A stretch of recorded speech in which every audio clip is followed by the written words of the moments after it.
आ गया रेंज में, ये आ गया रेंज में। नसीम मेरा दोस्त बेचारा रेंज के अंदर आ गया। जिनको नहीं पता उनको बता दूं, नसीम शाह ने कल एक ट्वीट कर, उनके ट्विटर अकाउंट से ये ट्वीट आ गया था। उस बेचारे ने क्या ही ट्वीट करना था, वो तो मैच ग्राउंड के अंदर मेरा ख्याल में बैठा हुआ था। वो नहीं, उसकी तो टीम का मैच लेकिन वो ग्राउंड में था शायद। खैर जो भी हो, उस मासूम ने कहा ट्विटर श्विटर ये सबके मैनेजर होते हैं जो कि यूज कर रहे होते हैं। जिनको नहीं पता खैर उनको बता दूं, मासूम के ट्विटर अकाउंट के ऊपर एक ट्वीट आ गया जिसके अंदर उन्होंने सीएम पंजाब के बारे में ये कह दिया कि इसको क्वीन की तरह ट्रीटमेंट क्यों मिल रही है। सबसे पहले तो भाई मैं तो किसी पॉलिटिकल पार्टी और इन चक्रों में पड़ता ही नहीं हूँ, जिसने जिसको भी लीडर बनाना बनाता रहे। लेकिन मेरा क्वेश्चन ये है कि हमारा अगर यहाँ पर कोई भी सीएम अगर किसी इवेंट के ऊपर जाए तो क्या उसको वीआईपी ट्रीटमेंट नहीं मिलती? यहाँ पर तो मतलब हल्का फुल्का कोई पोजीशन के ऊपर हो तो उसको भी वीआईपी ट्रीटमेंट दी जाती है।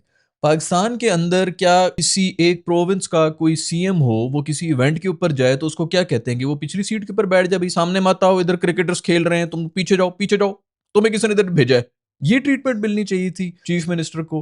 क्या ये सिर्फ इसलिए हमें ज्यादा तकलीफ हो रही है कि एक खातून है जो कि आपकी सीएम है, जिनसे हमारी ये जो मुआशरा है वो सड़ रहा है, उनको और ज्यादा तकलीफ हो रही है कि भाई इनको क्यों ट्रीटमेंट मिल रही है? और भी मैंने बड़े इस किस्म की ट्वीट्स और इस किस्म की अपडेट्स वगैरह देखी हैं और मुझे समझ नहीं आ रही कि इतनी ज्यादा क्यों तकलीफ है। ऑफिस में जाते हो, वहां पर जाके तुम्हारा जो है 12वीं पास कोई अगर एक सेठ साहब तुम्हारा बॉस बन गया है, उसको खुदा बनाया हुआ था, यहाँ पर बस एक खातून जो है वो सीएम बन गई है, मेरा पॉलिटिकल डिफरेंसेस हैं तो नहीं, इसको इसको ट्रीटमेंट नहीं मिलनी चाहिए। बिल्कुल मिलनी चाहिए। इनको क्वींस की तरह ट्रीट करें, जो मर्द हैं उनको किंग्स की तरह। आपके हुक्मरान है ना, जो मर्जी बोलता रहे, मैंने चूज नहीं किया, मैंने ये नहीं किया। मुल्क छोड़ दो यार अगर तुम लोगों ने चूज नहीं किया और तुम पर लागू कर दिए गए हैं हुक्मरान। कोई नहीं आपको मजबूर कर रहा कि इधर ही बैठे रहे। मुझे तो इस बात की समझ नहीं आती कि पहले तो मुझे इस नैरेटिव की समझ नहीं आती कि ये इस ट्वीट के पीछे जिसने भी लिखा है, जो भी लिखा है, क्योंकि और भी लोग लिख रहे हैं, खाली इसने नहीं लिखा। खैर ये बेचारा मासूम सा नसीम शाह, इसने किससे क्या पंगा ले लेना, उसका करियर ही खत्म हो जाना है, उसने कभी जिंदगी में ये नहीं करना। साथ उसके दो दो भाई भी हैं जो कि टीम के अंदर आए हुए हैं, उनके भी करियर मुक जाने।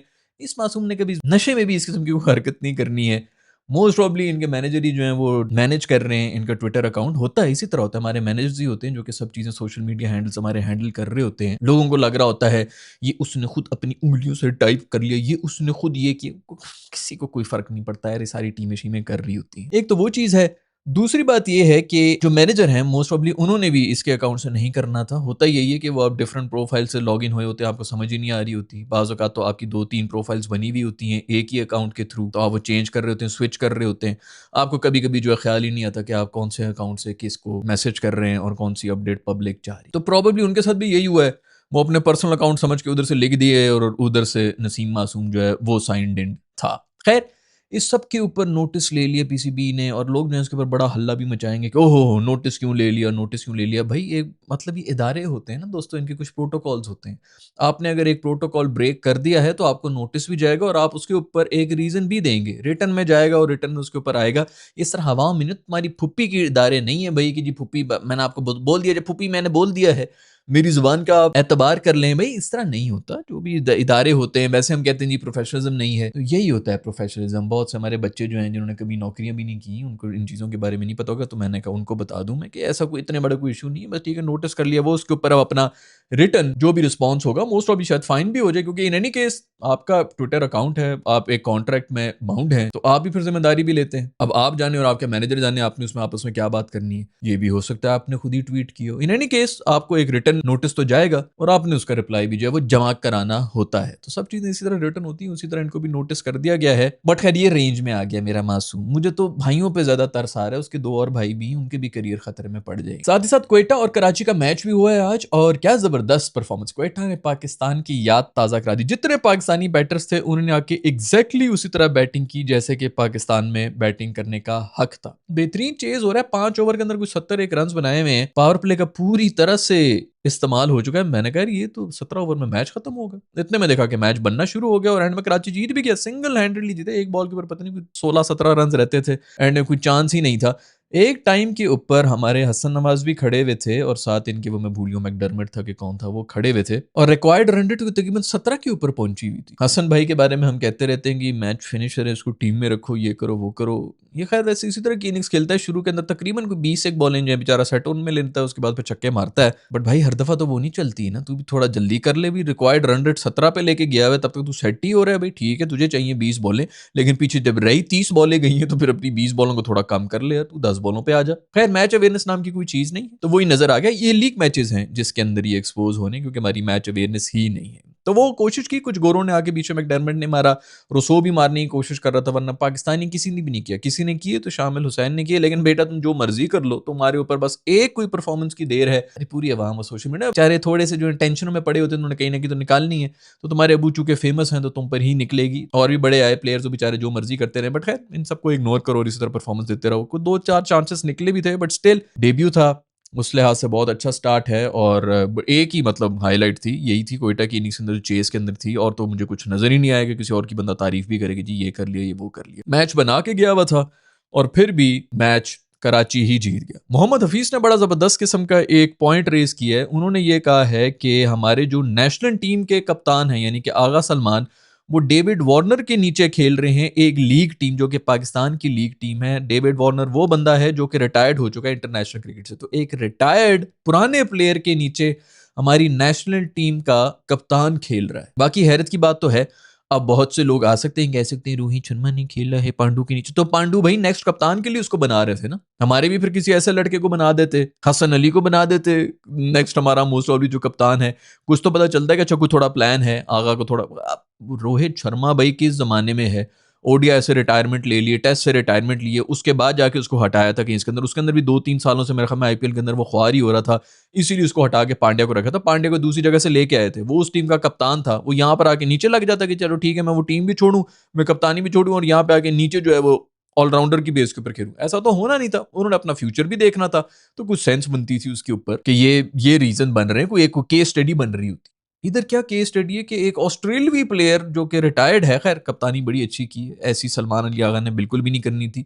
अच्छा ही है मेरी तरफ से, तो बेहतर ही है कि ये उसके नीचे खेल रहे हैं, शायद को थोड़ा बहुत सीख ले कि किस तरह बॉलर्स को यूज कर रहे हैं। जैसे कि जाम्पे को जो यूज किया है, बेहतरीन टाइम के ऊपर लेके आई है। गेम निकल चुकी थी, जाम्पे का जो स्पेल था एक आउट तो उसने किया था, लेकिन बेहतरीन वहां पे स्कोर रोका है। फिर हसन अली को जिस तरह यूज किया, हसन अली ने पहले ओवर में 16 रन खाए हैं शामिल भाई से, कल के बच्चे से जो है हमारे वेटरन बड़ी पुट खाड़ते। लेकिन फिर उसके बाद क्या कम बैक किया भाई, 4 विकेटें लेके गया, हैट्रिक करने लगा था अगला, बेहतरीन कम बैक और टीम में आ गया। मोइन अली ने बड़ी अच्छी बॉलिंग कराई है और मोइन अली ने बहुत अच्छी बैटिंग भी की थी। फर्स्ट इनिंग्स में आके उन्होंने गेम को बना के चले गए थे, स्कोर अच्छा टोटल पोस्ट करके चले गए थे, लेकिन फिर जिस तरह का कोलैप्स किया है कोयटा वालों ने, बिल्कुल उम्मीद नहीं थी। ख्वाजा नाफी ने एक दफा फिर से कामयाब बैटिंग की है, ये फेसबुक से गालिबन डिस्कवर हुए थे। आई होप कि कुछ ना कुछ कर लें। ये पाकिस्तानी लीग्स हैं भाई, ये लीग स्टैंडर्ड है, यहाँ पर आके तो आपको मतलब छाए हुए होना चाहिए।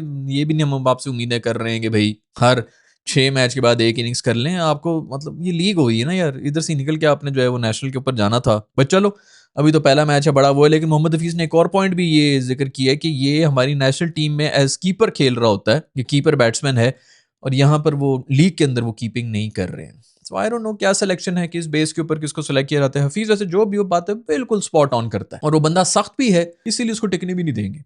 वो बल्कि गया भी था, उसको इसलिए निकलवा दिया था। प्लेयर्स ही निकलवा देते हैं, इधर शिकायत कर दी उधर शिकायत कर दी थी, ऊपर से पावे अब खाली अपनी सीट के लिए तो नहीं आते ना, जो इनकी सीट को थोड़ा सा खतरा देने की कोशिश करता है उसकी भी सीट निकलवा देते हैं, क्योंकि पावा सही जगह पे लगा हुआ है। और कुछ ना हो तो उनको तंग करना शुरू कर देते हैं, यही पावे शावे वाले, क्या तुम इस तरह नहीं करोगे उस तरह नहीं करोगे, तुम्हारा ऑफिस जो है यहाँ पे नहीं होगा, छोटे वाले ऑफिस में बिठा दो, इस तरह छोटी सी हरकत करो। अगला कहता है मैं लानत भेजता हूँ, मुझे क्या जरूरत है कि मैं इस गंद में आके पढ़ूँ। वो कहते हैं ये मेरा इस्तीफा है तो मैं तो जा रहा हूँ। जितने भी गैरतमंद किस्म के प्लेयर्स हैं जो जिनको पता है कि उन्होंने किसी की सुन्नी वुन्नी नहीं है, वो सिस्टम में रहते ही नहीं। वो कहते हैं कि हमें किस मतलब वो 2-4 शोज के ऊपर बैठ के ज्यादा पैसे कमा लेंगे, फेम वेम की उनको वैसे भी जरूरत नहीं होती। तो इसीलिए आप लोग सोचते हैं कि जी इसको दे दो उसको दे दो, लोग थूकते हैं ऐसी जगहों के ऊपर, ऐसी पोजीशंस के ऊपर। फिर भी जांपा को आप लोगों ने टीम के अंदर रखा हुआ है और एहसानुल्लाह को बाहर रखा हुआ है, ये बड़ा जुल्म है। इन दोनों की बीच में जो है ना, ये मैं इतना नहीं बर्दाश्त कर सकता।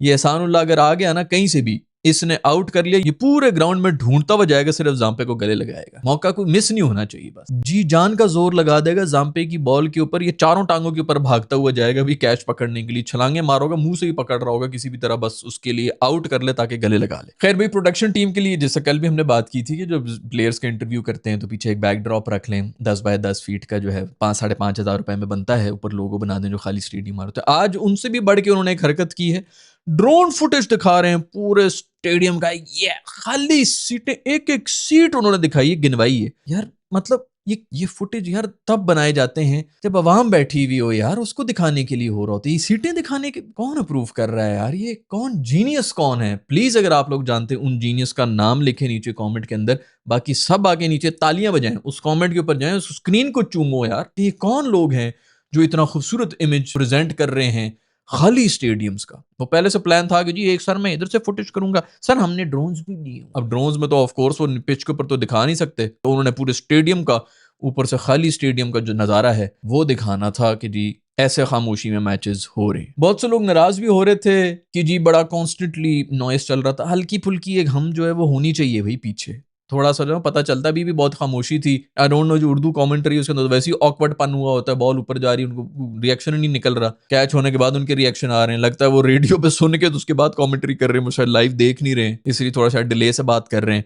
बट खैर साउंड के भी थोड़े बहुत इश्यूज। अभी जो एंड में जो सेरेमनी थी उसके अंदर भी बाजिद खान भाई जो हैं उनकी तकरीबन कोई 4 एक आवाजें निकल रही थी गले में से, जिस तरह हॉरर फिल्मों में होता है ना, जिसके ऊपर जिन या रूह कोई भी भूत भूत आ जाता है तो उसके गले के अंदर से 6 आवाजें निकल रही होती, वैसे आवाजें निकल रही थी बाजिद खान भाई की। ऑडियो वाले भी मसला नहीं, ज्यादा मसला नहीं है, आप लोग आई एम श्योर आप लोग अपना काम बहुत अच्छी तरह से जानते हैं। हमें क्या पता भाई ऑडियो सही क्या होता है और ऑडियो गलत क्या होता है। आप प्लीज तनख्वाहें अपनी टाइम के ऊपर लें, ये छोटे मोटे मसले हैं देख लें नेशनल लेवल के ऊपर, इंटरनेशनल लेवल के ऊपर इंडिया ज्यादा इंटरेस्टेड है कि क्या कुछ क्या गलतियां हो रही हैं। तो बस ये छोटा सा मसला अगर आप लोग ऑडियो को भी थोड़ा सा देख लेंगे, 4 आवाजें क्यों हलक में से निकल रही हैं जो कि प्रेजेंटर आए हुए हैं। खैर भाई बहुत बहुत मुबारकबाद हो हमारी कराची की टीम को, उन्होंने बड़ा जबरदस्त, कराची की वैसे अच्छी टीम लग रही थी मुझे, कोयटा की भी वैसे ऑन पेपर तो अच्छी लग रही थी, मतलब आज भी थोड़ा बैलेंस वैलेंस लग रहा था कि कराची की अच्छा मुझे अटैक लग रहा था, बॉलिंग शॉलिंग भी। लेकिन खैर कोयटा के पास स्पिनर्स में अबरार भी था, उस्मान भी था, उनका भी अच्छा अटैक तो था। बट लेट्स सी कि आगे क्या होता है। दोनों टीमें ठीक हैं और बैलेंस भी लग रही हैं, अभी तो बिल्कुल शुरुआत है तो थोड़ा सा तो टाइम लगेगा इन टीमों को आपस में दोनों जेल होने में भी, क्योंकि इधर उधर से प्लेयर्स आए हुए हैं और मोस्ट प्रॉब्ली जो उन्होंने मेरे ख्याल में बीच में कोई क्रिकेट भी नहीं खेला होता साथ, तो इसलिए थोड़ा सा टाइम तो लगता ही तरंग में आने के लिए। अभी जो बाकी टीम है जिनके 2-2 3-3 दिन और मिल रहे हैं प्रैक्टिस वगैरह करने के, उनका फायदा तो हो गया कि उनकी टीम कॉम्बिनेशन थोड़ी ज्यादा बेहतर से जेल हो जाएगी और प्लान्स वगैरह और स्ट्रेटजी भी वो बेहतर बना देंगे। दूसरा कंडीशन भी वो देख रहे हैं कि इस कंडीशन के अंदर पहले बैटिंग करनी है, बॉलिंग करनी है, कितना स्कोर अच्छा है कितना नहीं है।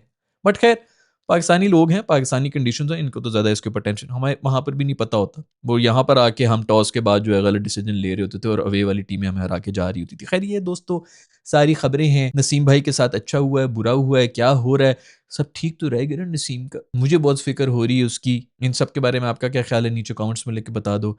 मैं मिलूंगा आप लोग से नेक्स्ट वीडियो के अंदर, अपना ख्याल रखिएगा, अल्लाह हाफिज़।